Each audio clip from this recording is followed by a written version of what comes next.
स्वयंभू ब्राह्मण सभा का अध्यक्ष बताने वाला व्यक्ति जो कहता है कि मैं मीट मछली अंडा खाता हूँ,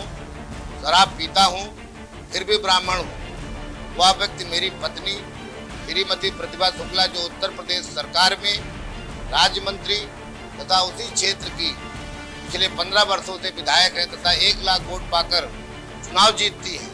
उसे कहता है कि समाज के नाम पर कलंक है। 2008 में कांग्रेस की सरकार बचाने के लिए मुझे 50 करोड़ का ऑफर दिया गया था, मैंने उसे ठुकरा दिया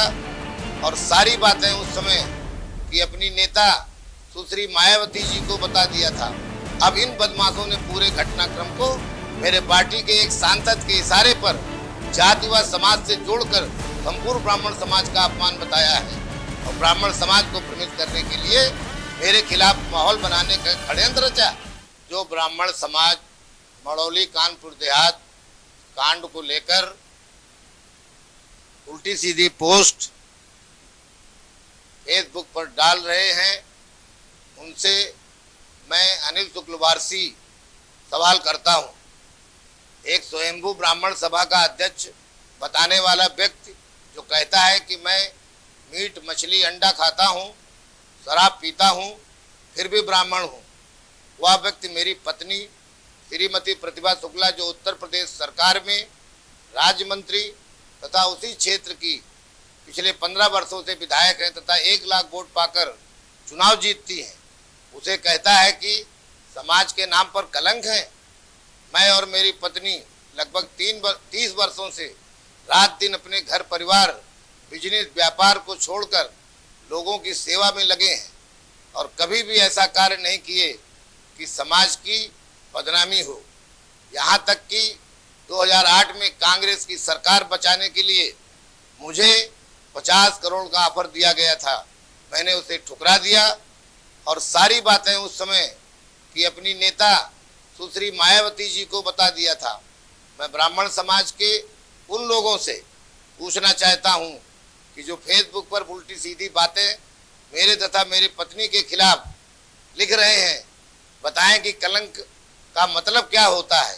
इसकी परिभाषा क्या है, ऐसा कौन सा काम हम लोगों ने कर दिया जो कलंक की श्रेणी में आता है, ये उनको बताना पड़ेगा। जहां तक स्वयंभू नेता से पोस्टमार्टम हाउस में लड़ाई की बात है, उसने तथा उसके साथियों ने मुझे और मेरी पत्नी को अपमानित करने का प्रयास किया और मेरी गिरबान में हाथ डाला, जिसका विरोध वहां पर उपस्थित श्रीमती कृष्णा गौतम एवं अन्य कार्यकर्ताओं ने किया, जिस पर उन लोगों ने कृष्णा गौतम को जमीन पर गिरा दिया और बाल पकड़कर बाहर खींचने लगे। इसके बाद उसने अपने बचाव में उन लोगों से सीधा मोर्चा लिया। एक घटना की प्रतिक्रिया स्वरूप उन लोगों के विरुद्ध कार्रवाई थी। महिला किसी भी जाति की हो, उसका अपमान नहीं होना चाहिए। फिर उसमें ब्राह्मण समाज कहाँ से आ गया? ये लोग जब ब्राह्मणों को भ्रमित नहीं कर पाए तो इसे सारे वकीलों का अपमान बताया है, जबकि ये उनकी व्यक्तिगत लड़ाई है कृष्णा गौतम से।